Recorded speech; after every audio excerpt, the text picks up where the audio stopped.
नमस्कार दोस्तों, अगले वीडियो में हमने जाना कि पोइचा नीलकंठ धाम मंदिर किसने और क्यों बनवाया। साथ ही हमने जाना श्री नीलकंठ वर्णी के इतिहास के बारे में।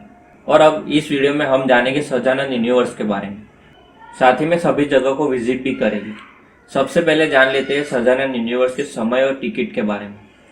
दोस्तों, समय की अगर हम बात करें तो सोमवार से शनिवार आप यहाँ दोपहर 1 बजे से शाम 6 बजे तक घूम सकते हो तथा रविवार को दोपहर 12 बजे से शाम के 7:30 बजे तक सहजानंद यूनिवर्स में आप घूम सकते हो।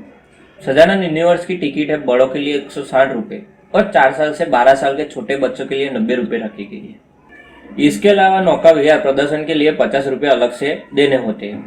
सहजानंद यूनिवर्स में एक स्विमिंग पूल भी बनाया गया है जिसकी टिकट 80 रुपये रखी गई है, जिसमें आप 1 घंटे के लिए स्विमिंग कर सकते हो, लेकिन यहाँ स्विमिंग पूल कॉस्ट्यूम अनिवार्य है। सहजानंद यूनिवर्स में आपको देखने को मिलेगी प्राकृतिक पहाड़ के बीच बसा हुआ 1100 मूर्तियों से विविध रचना से भरा हुआ सांस्कृतिक और आध्यात्मिक प्रदर्शनी भगवान श्री स्वामीनारायण की 151 फीट लंबी दिव्य प्रतिमा, पहाड़ों के बीच राम श्याम घनश्याम के जीवन प्रसंगों की झांकी, यमपुरी टनल, कलाकृति से भरे घर, 3 element show, change of light show, multimedia water show, नौका विहार द्वारा अद्भुत प्रकृति दर्शन, Sahajanand art gallery, science city, fish aquarium, पक्षी घर, mirror house, horror house, info city, flower clock, बच्चों के लिए आकर्षक मैदान। यह सहजानंद यूनिवर्स का मुख्य प्रवेश द्वार है।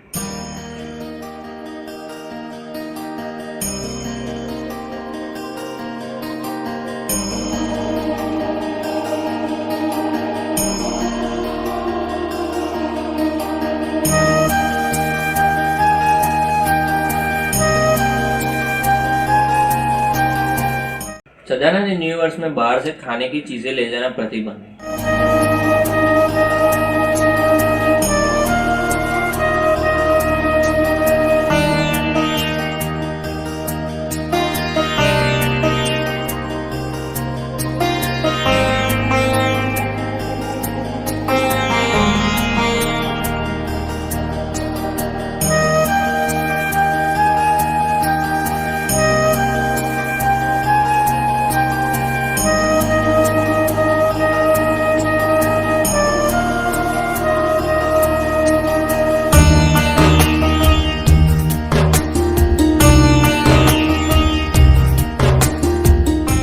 इससे थोड़ा आगे जाने पर आपको दिखेगा टिकट काउंटर, जिसमें 4 से 11 साल के बच्चे के लिए 90 रुपये और बड़ों के लिए 160 रुपये टिकट रखी गई है।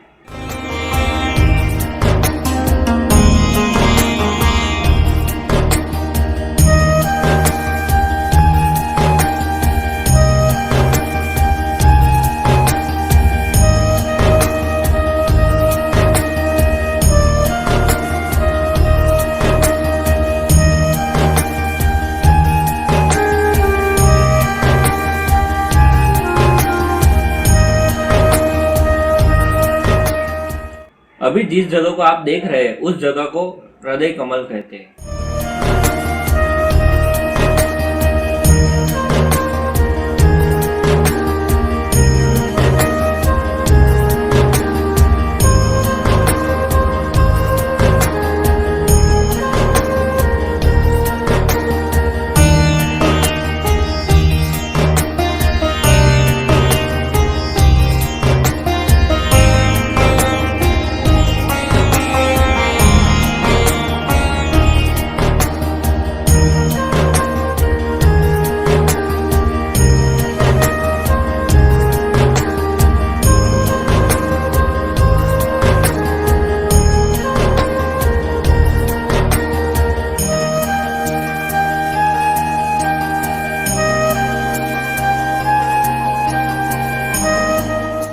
यमुना नदी में भयानक विषधर कालिया नाग निवास करता था।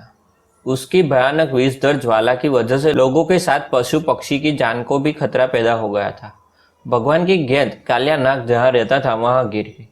वो चाहते तो गेंद को छोड़ सकते थे, लेकिन उनका जीवन तो दूसरे के लिए प्रतिमान गढ़ने के लिए था।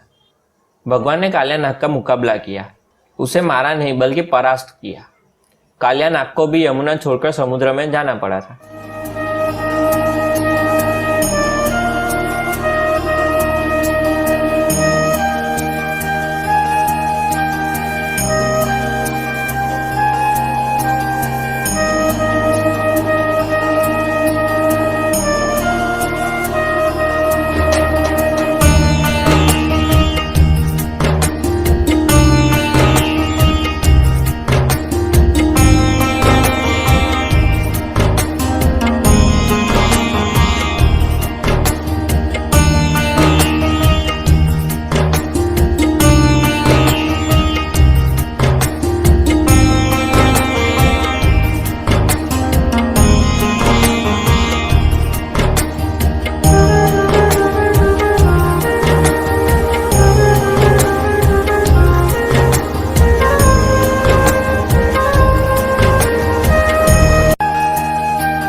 गैया चराने वाले मित्र के साथ भोजन करते श्री कृष्ण को इस प्रतिमा में दर्शाया गया है।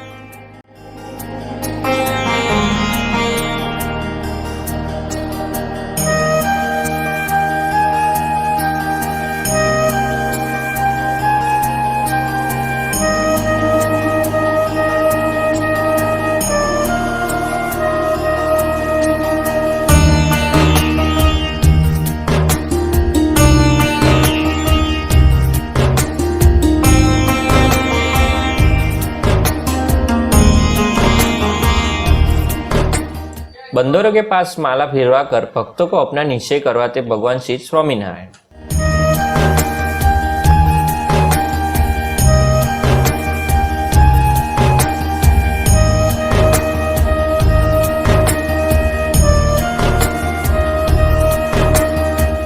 यह गोकुल में नंद बाबा का घर जहां श्री कृष्ण खेला करते थे, उसको प्रतिमा के जरिए दर्शाया गया है।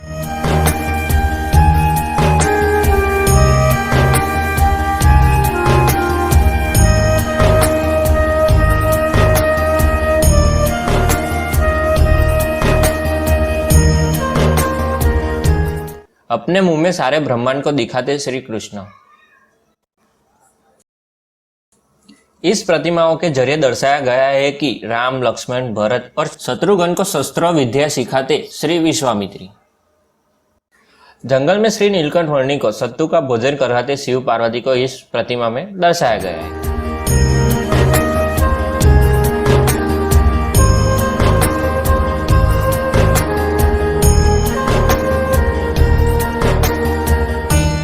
धेनुकासुर महाभारत कालीन एक असुर था जिसका वध बलराम ने अपनी बाल अवस्था में किया था। जब कृष्ण तथा बलराम अपने सखाओं के साथ ताड़ के वन में फलों को खाने गए, तब असुर धेनुकासुर ने गधे के रूप में उन पर हमला किया। बलराम ने उसके पैर पकड़कर और घुमा घुमा कर पेड़ पर पटक दिया, जिसके कारण धेनुकासुर के प्राण निकल गए।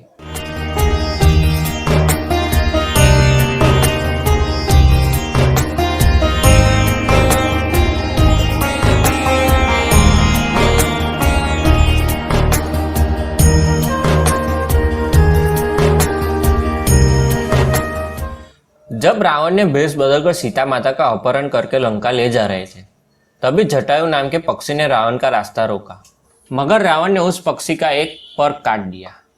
जटायु नीचे गिरने के बाद मरने की स्थिति में जय श्री राम पुकारने लगा। जब राम और लक्ष्मण उस जगह से गुजरे तो उनको आवाज सुनाई दी। श्री राम ने तुरंत जटायु को अपनी गोद में लिया।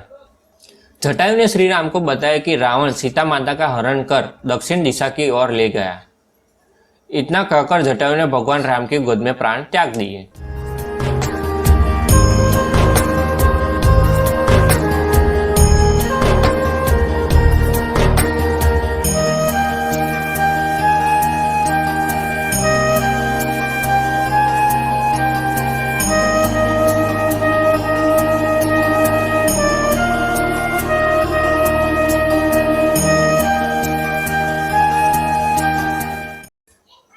जब भगवान श्री स्वामीनारायण की शरण में जाने के लिए उदयपुर की महारानी जामकुवाड़ राजा के डर से 3 दिन तक मरे हुए ऊंट के कंगाल में छिपी रही।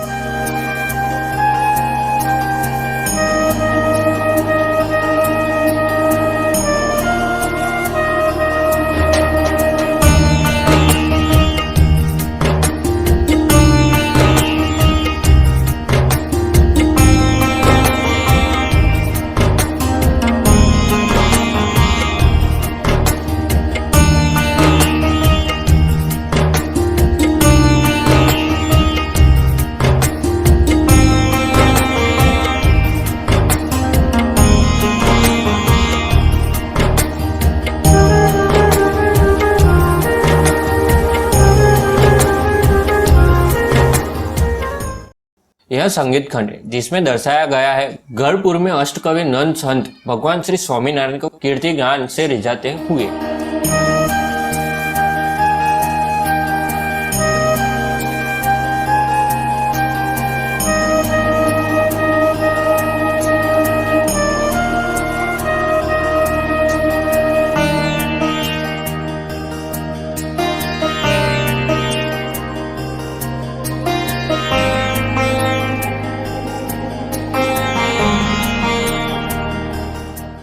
जब मेघनाथ ने शक्ति बाण का प्रहार किया तब लक्ष्मण मूर्छित यानी कि बेहोश हो गए। मूर्छित लक्ष्मण को हनुमान राम के पास ले जाते हैं। इसके बाद सभी लोग लक्ष्मण की इलाज का उपाय ढूंढने लगते हैं। विभीषण सुझाव देते हैं कि हनुमान को लंका से सुसेन वेद को लेकर आए।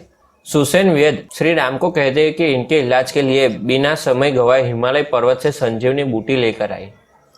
वेद के सुझाव पर हनुमान श्री राम की आज्ञा लेकर संजीवनी बूटी के लिए निकल पड़ते हैं। हनुमान हिमालय पर जाकर संजीवनी बूटी ढूंढते हैं, लेकिन संजीवनी बूटी को न पहचानने की स्थिति में पूरा पहाड़ उठाकर लंका की रणभूमि में पहुंच जाते हैं। इसके बाद सुसेन वेद संजीवनी बूटी से प्रार्थना करते हुए उन्हें चुनकर एक लेप बनाते हैं और मूर्छित लक्ष्मण की चोट की जगह लगाते हैं। थोड़ी देर बाद औषधि का असर होता है और लक्ष्मण होश में आ जाते हैं।